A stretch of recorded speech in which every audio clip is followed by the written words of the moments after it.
Bismillahirrahmanirrahim. Innal hamdalillah nahmaduhu wa nasta'inuhu wa nastaghfiruh. Wa na'udzu billahi min shururi anfusina wa min sayyiati a'malina.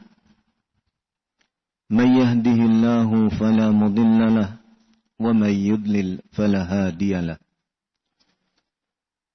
أشهد أن لا إله إلا الله وحده لا شريك له وأشهد أن محمدا عبده ورسوله صلى الله عليه وعلى آله وسلم تسليما كثيرا أما بعد.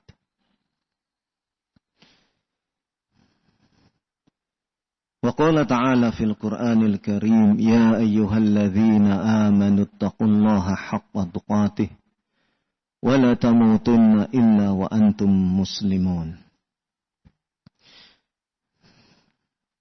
Ikhwafiddin a'azakumullah. Alhamdulillah, kita panjatkan syukur kepada Allah subhanahu wa ta'ala yang telah melimpahkan berbagai kenikmatan kepada kita semua. Beberapa hari yang lalu ada pernyataan dari seorang pimpinan salah satu ormas Islam yang ada di Indonesia yang menyebutkan bahwasannya Wahabi, Salafi itu merupakan pintu masuk radikalisme. Salafi Wahabi bukan menjadi penyebab radikalisme, tapi menjadi pintu masuk radikalisme. Pernyataan ini bagi kita merupakan pernyataan yang tidak memiliki dasar pijakan ilmiah.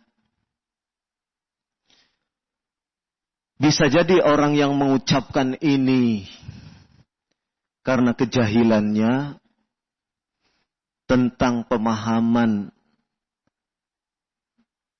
Wahabi ataupun Salafi. Bisa jadi orang ini mengeluarkan pernyataan tersebut karena hawa nafsu. Atau lebih dari itu karena sudah tumbuh pada dirinya sikap permusuhan.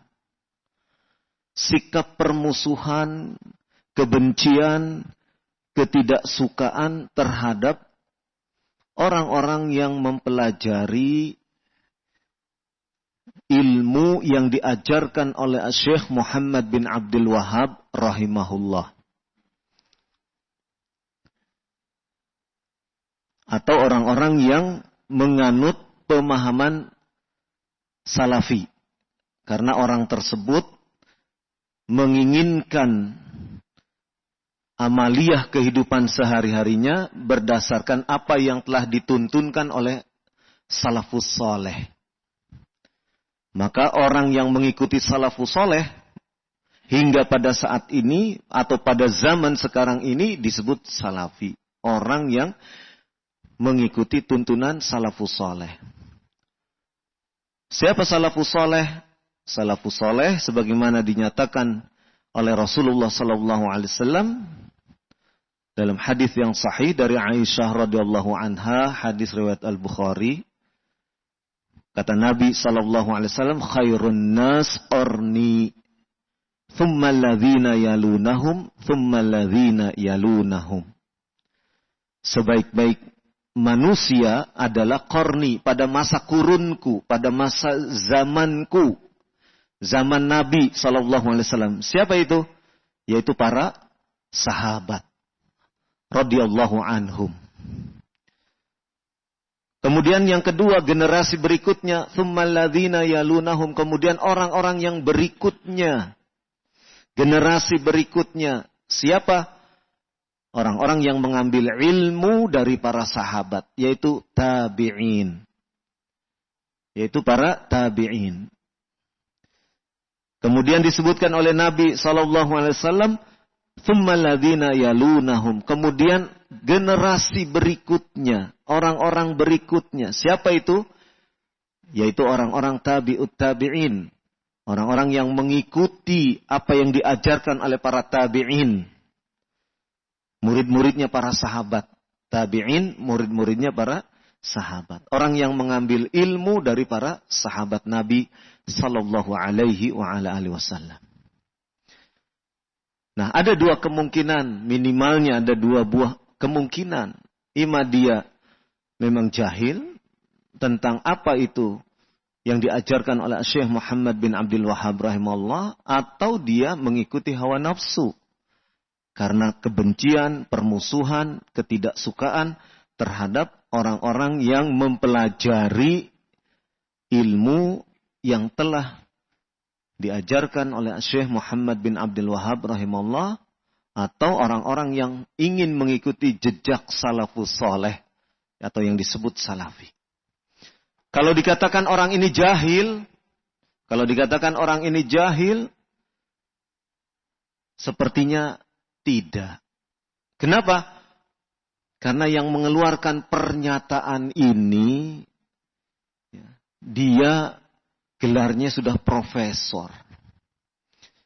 Bahkan gelar doktornya diperoleh dari Universitas Ummul Qura, Makkah. Jadi, setidak-tidaknya ia sudah mempelajari tentang apa yang diajarkan oleh Syekh Muhammad bin Abdul Wahhab rahimahullah. Apa itu salafi? Nah, apabila kita melihat sepak terjang dari yang bersangkutan, kita akan melihat di satu sisi menginjak-injak orang yang ingin beramal dengan amalan salafus saleh,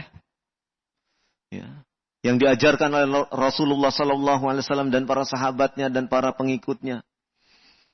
Di satu sisi ia menginjak-injak orang-orang atau melecehkan orang-orang yang ingin berpegang teguh kepada salaf. Namun di satu sisi yang bersangkutan justru bermesraan dengan orang-orang Syiah dan orang Nasrani. Jadi, terhadap kaum muslimin, sebagian kaum muslimin membencinya, tapi terhadap orang-orang yang justru dia itu kafir, kemudian dia itu banyak mencela para sahabat, justru orang ini bisa berduduk bersama, bisa bermesraan. Jadi, kita ketahui beberapa hari ini ada pernyataan yang mengusik rasa kecemburuan kita kepada agama ini. Dikatakannya Wahabi Salafi adalah pintu masuk radikalisme. Kalau Wahabi itu dinisbahkan kepada Syekh Muhammad bin Abdul Wahhab rahimahullah, maka seharusnya kita memeriksa. Atau orang-orang yang tidak paham untuk memeriksa apa sebenarnya yang diajarkan oleh Syekh Muhammad bin Abdul Wahhab rahimahullah. Prinsip-prinsip apa yang diajarkan oleh beliau rahimahullah. Nah, kita tahu pelecehan terhadap apa yang diajarkan oleh Syekh Muhammad bin Abdul Wahhab dengan menyebutnya sebagai Wahabi, itu tidak hanya terjadi pada zaman sekarang saja. Kalau di Indonesia kita menemukan data di dalam sejarah, orang lecehkan seseorang yang memperjuangkan tauhid, memberantas kesyirikan dengan dilabeli dengan Wahabi, itu bukan zaman sekarang saja. Kita temukan di dalam sejarah tahun 1911. Antum sudah lahir belum? 1911. Sudah lahir belum? Belum ya, saya juga belum. Ya. Di Padang Panjang, Sumatera Barat. Padang Panjang, Sumatera Barat. Ya. Ketika sebahagian orang yang mengajarkan Islam, memberantas jimat-jimat, memberantas perdukunan, memberantas sihir, memberantas kesyirikan. Ya. Orang-orang yang belajar ke Timur Tengah, khususnya ke Saudi, ke Mekah. Ya. Ketika mereka menerbitkan semacam buletin, ya, tulisan, yang tulisan itu menyuarakan tentang tauhid, memberantas kesyirikan. Kemudian orang-orang ini yang mendakwahkan melalui media cetak ini, itu dituduh sebagai Wahabi. Nah, jadi istilah Wahabi sudah 1911. Sebelum Indonesia ada. Sebelum negara Republik Indonesia ada. Sebelum negara Republik Indonesia lahir, itu sudah istilah Wahabi sudah ada.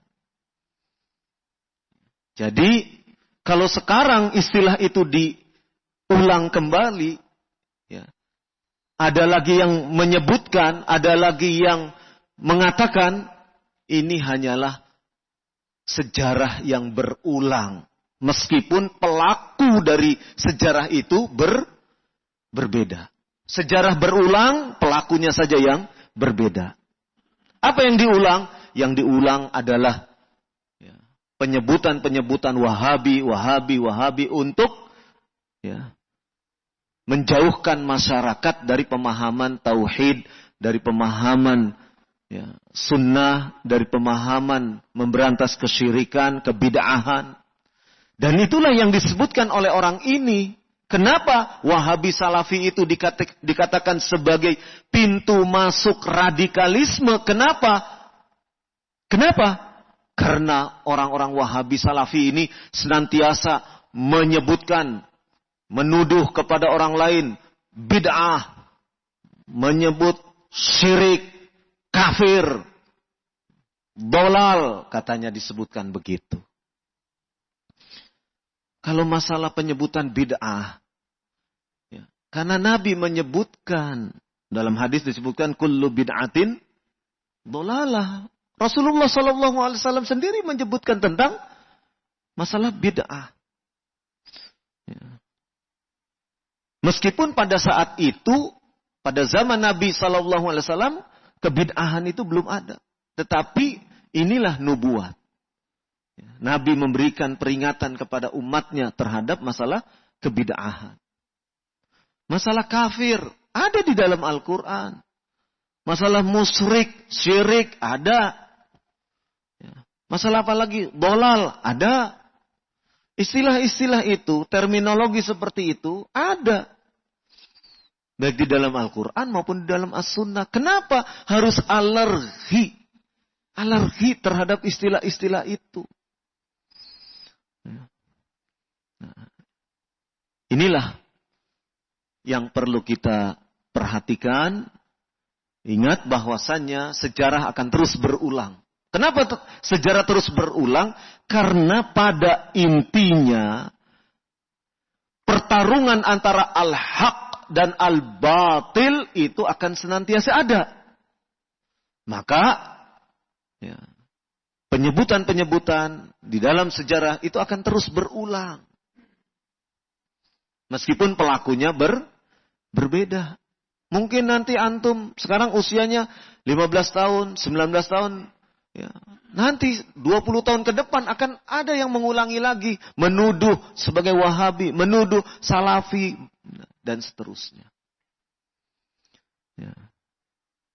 Seperti 1911, sekarang sudah berapa tahun? Sudah berapa tahun? Sekarang 2021. Ya. Sudah 100 tahun, hampir 1 abad. 1 abad yang lalu sudah ada yang menyebutkan, menuduh orang-orang yang menyebarkan tauhid dengan Wahabi. Ya. Sekarang penyebutan itu dilontarkan kembali. Nah, jadi tidak aneh bagi kita, ya, tuduhan-tuduhan Wahabi, tuduhan-tuduhan Salafi itu tidak aneh. Ketika kita membaca sejarah, ya, dan karena sejarah itu terus akan berulang, meskipun pelakunya berbeda. Nah, sebagai pintu masuk, apa pintu masuk? Ya, yaitu sebagai permulaan timbulnya radikalisme. Apa itu radikalisme? Radikalisme di dalam kamus disebutkan, radikalisme berasal dari kata radix. R-A-D-I-X. Radix. Apa itu radix artinya? Artinya akar. Ya. Dalam bahasa Arab, aslun. Ya. Aslun. Ya. Nah, itu sifat radix. Mengakar. Artinya radikalis atau radikal, artinya mendasar. Ya. Sifatnya mendasar.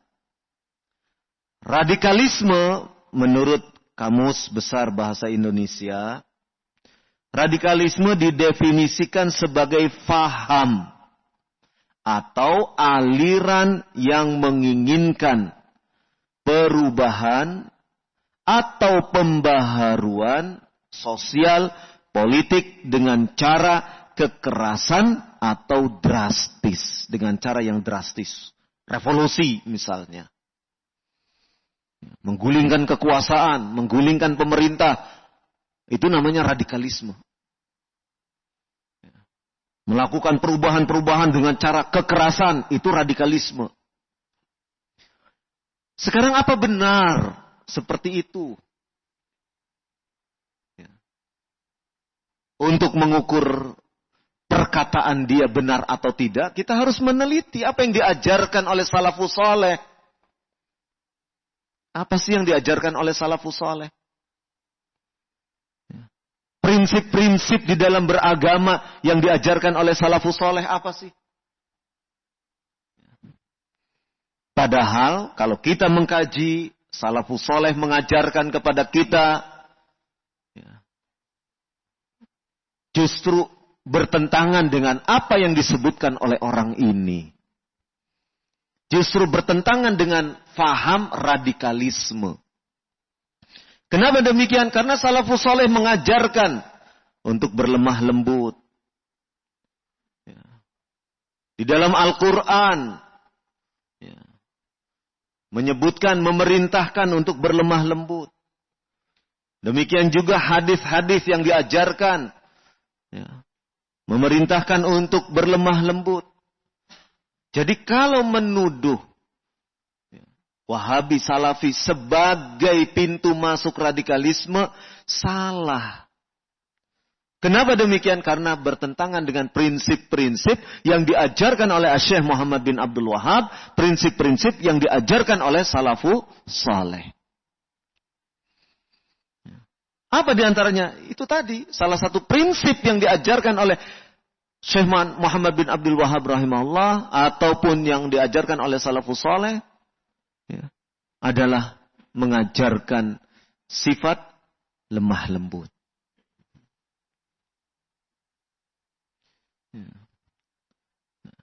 Jadi, tuduhan orang ini bisa kita katakan sebagai tuduhan yang ngawur. Yang tidak ada dasar ilmiahnya.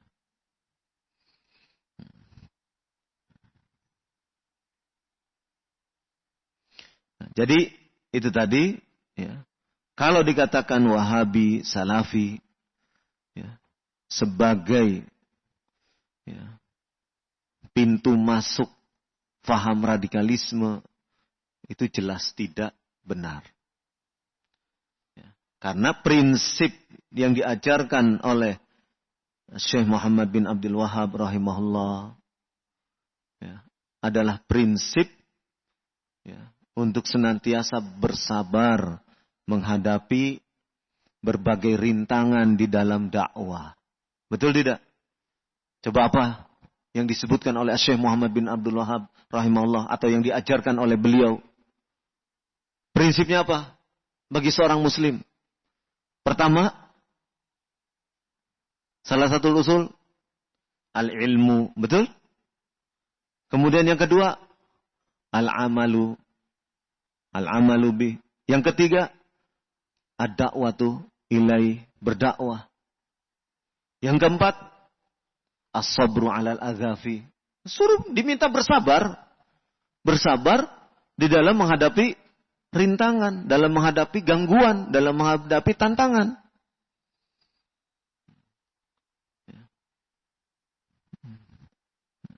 Apakah diperintahkan untuk melawan?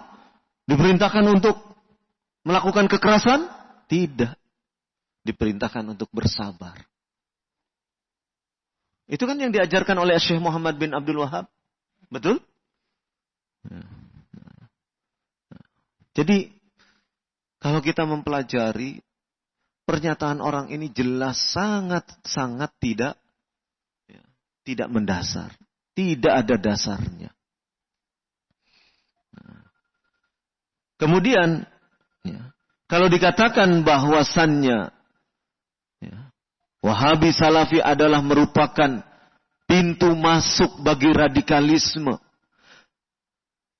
Kemudian radikalisme itu diukur dengan peristiwa-peristiwa yang terjadi pada masa sekarang ini. Seperti apa? Pengeboman.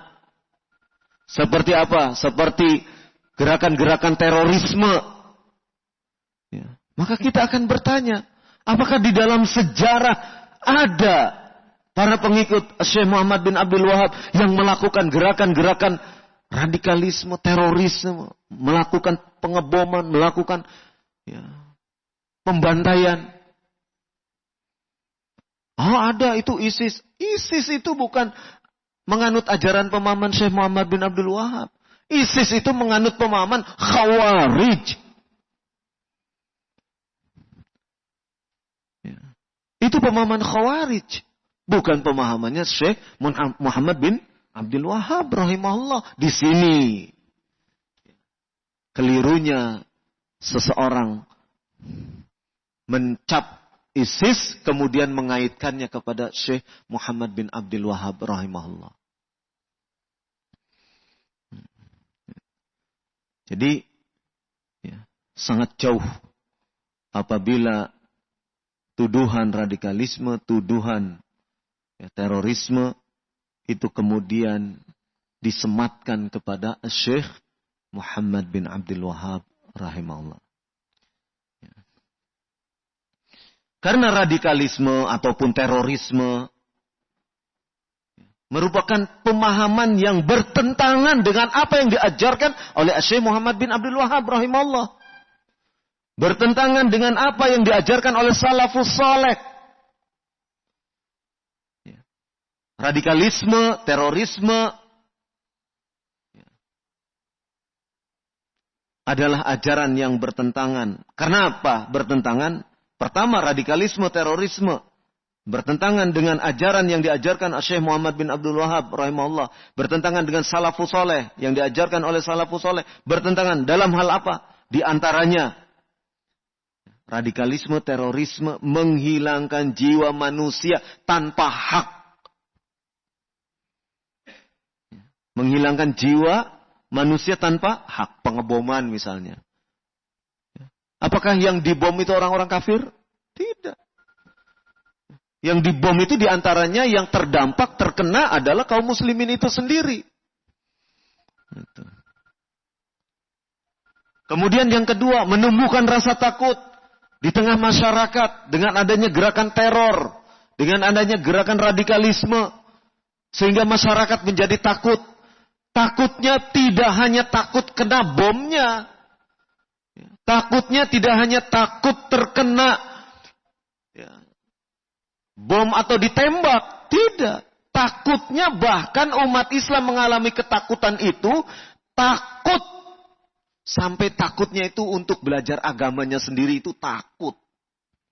Ini yang lebih berbahaya. Ya. Kalau yang kemarin ada wanita masuk ke Mabes Polri, ya, kemudian ditembak dari jauh, ditembak mati. Ya, polisi juga tidak berani mendekat. Kenapa? Karena khawatir ada bom di tubuhnya. Nah ini namanya takut kepada bom. Takut terkena bom yang meledak tiba-tiba. Kalau si wanita itu membawa bom. Itu takut. Tetapi takut kaum muslimin tidak hanya takut terhadap apa yang dikatakan bom itu sendiri. Apa yang disebabkan oleh bom itu sendiri. Takut tidak hanya itu. Tetapi yang ditakutkan kaum muslimin lebih daripada itu. Sampai mereka takut untuk belajar agama. Kenapa takut? Nanti kalau belajar agama bersama pondok pesantren Riyadul Jannah nanti dikira teroris. Nggak usah ngaji lagi. Ya kan? Berarti apa? Tumbuh rasa takut untuk mempelajari agamanya sendiri. Jangan mondok di sana. Nanti dikira teroris. Nah, berarti takut. Ini lebih berbahaya. Sehingga apa? Dampaknya orang tidak mau belajar agama. Ini lebih dahsyat. Akibat gerakan terorisme ini menumbuhkan antipati pada diri orang Islam untuk kembali ke ajaran agamanya sendiri. Ini lebih berbahaya. Dan contoh seperti ini terjadi di Solo. Kita kan suka ngisi di masjid-masjid SMA itu. SMA 1 Solo. Ngisi. Ketika anak-anak SMA ini sudah belajarnya rajin, berprestasi, tapi orang tuanya melihat perubahan lain. Perubahan lainnya apa? Kok celananya jadi cingkrang? Perubahan lainnya apa? Kalau malam dia bangun, sholat malam. Biasanya enggak, males-malesan. Kalau subuh cepet ke masjid. Puasa sunnahnya, Senin Kemisnya juga rajin. Kok berubah ini anak saya? Orang tua mulai ini bertanya-tanya. Belajar di mana ini anak saya? Jangan-jangan ikut gerakan. Nah, mulai orang tuanya timbul sakwa sangka. Timbul, jangan-jangan anak saya ikut gerakan ini, gerakan ini, gerakan ini. Ikut terorisme, ikut ini. Itu menimbulkan ketakutan. Ketakutan pada diri orang tua. Karena ada perubahan-perubahan yang terjadi pada diri anaknya. Coba kalau sudah seperti itu. Kan bahaya ini. Orang mempelajari agamanya sendiri merasa takut. Ini berbahaya. Justru kita ingin mendorong masyarakat kembali kepada agama. Tapi di lain sisi, dengan isu-isu radikalisme, terorisme yang digencarkan terus, akhirnya masyarakat menjadi takut untuk kembali kepada agamanya. Takut. Jangan-jangan ikut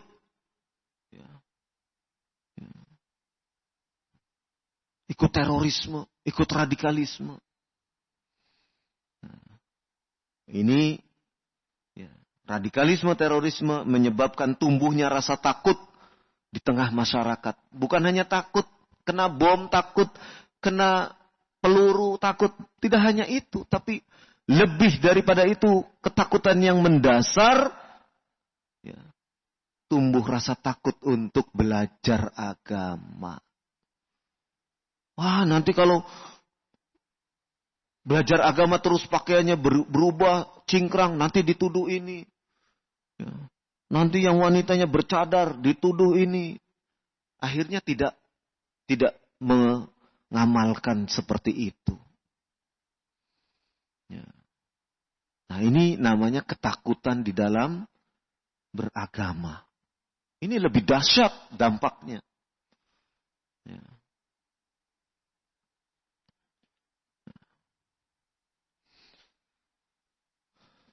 Kemudian radikalisme, terorisme memberikan dampak ya, tumbuhnya sikap memberontak terhadap penguasa muslim yang sah. Ya. Sebagaimana dilakukan oleh kaum Syiah Rafidhah di Yaman. Ya. Dan di beberapa negara lainnya. Ya. Melakukan pemberontakan. Ya.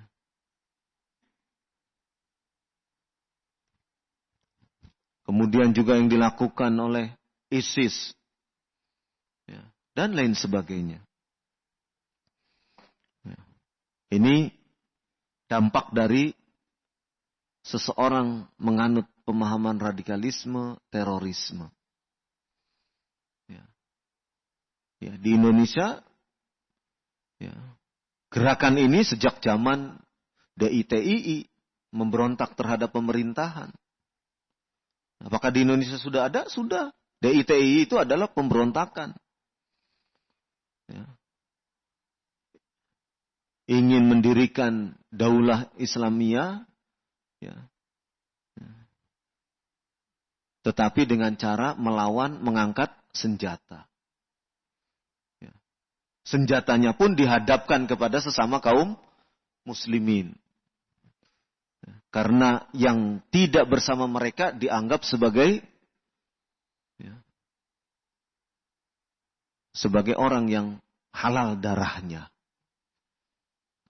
Ini fatal sekali.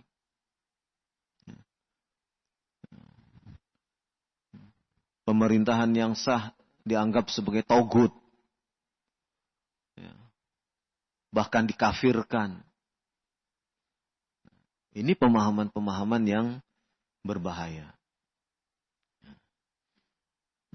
Kemudian akibat terorisme, radikalisme, memaknai jihad.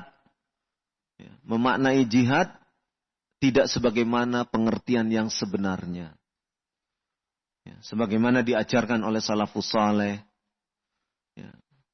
Jihad senantiasa dianggap sebagai ya, sesuatu yang mengangkat senjata, perang, dan seterusnya. Padahal ada jihad-jihad, menuntut ilmu itu juga jihad. Ya. Dan banyak lagi amalan lainnya yang disebut sebagai jihad. Nah, itu beberapa hal. Ya, beberapa hal yang dampak dari faham-faham radikalisme, terorisme, yang tentu saja dampak-dampak itu akan merugikan kita semua, merugikan kaum muslimin. Ya, itu kalau radikalisme, terorisme yang sebenarnya terjadi di satu masyarakat, di satu negara. Maka kita katakan bahwasannya orang yang mengatakan ya, Salafi, Wahabi itu pintu masuk radikalisme adalah orang yang di dalam hatinya. Ya, bisa jadi mungkin orang lain ada yang karena kebodohannya, tapi kalau orang yang menyebutkan ini, ya, itu hanya karena kebencian. Hanya ya, kebenciannya kenapa? Benci karena semakin banyak dari pengikutnya yang mulai sadar, mulai mendapatkan hidayah, sehingga mengikuti pemahaman salafus saleh. Ya. Dengan bahasa lain, para pengikut organisasinya merotoli. Tidak mau ikut lagi, tapi ikut kajian-kajian kita. Itu diantaranya sebab kebenciannya itu seperti itu. Ya.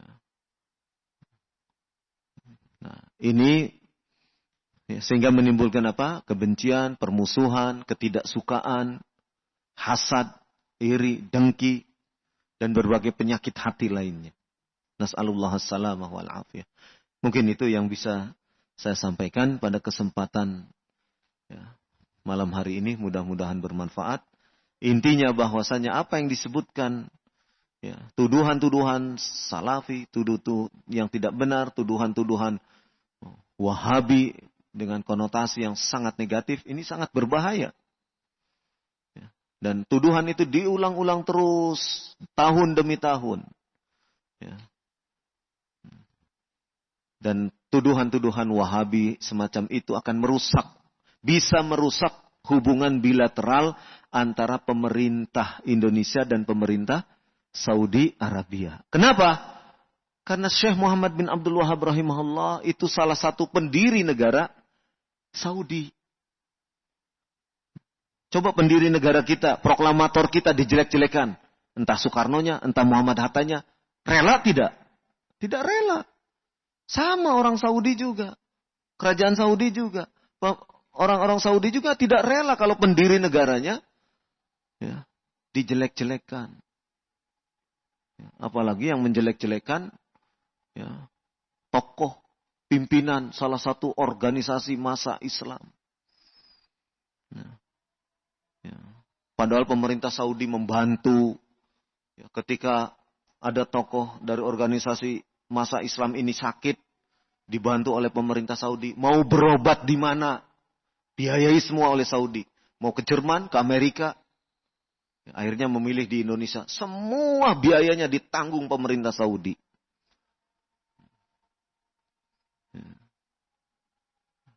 Pemerintah Saudi pun memberikan beasiswa, memberikan bantuan.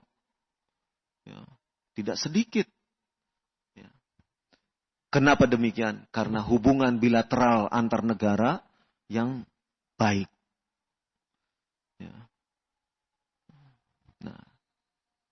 Sehingga kalau tokoh seperti Syekh Muhammad bin Abdul Wahab rahimahullah terus dijelek-jelekan oleh sebagian masyarakat mengaku sebagai kaum muslimin Indonesia, ini tentu akan melukai hati, melukai pemerintah kerajaan Saudi Arabia. Nah, ini sangat berbahaya. Nas'alullah salamah wal afiyah. Demikian, mudah-mudahan bermanfaat. Subhanakallahumma wa bihamdik, asyhadu an la ilaha illa anta, astaghfiruka wa atubu ilaik. Wassallallahu ala nabiyyina Muhammad walhamdulillahi rabbil alamin.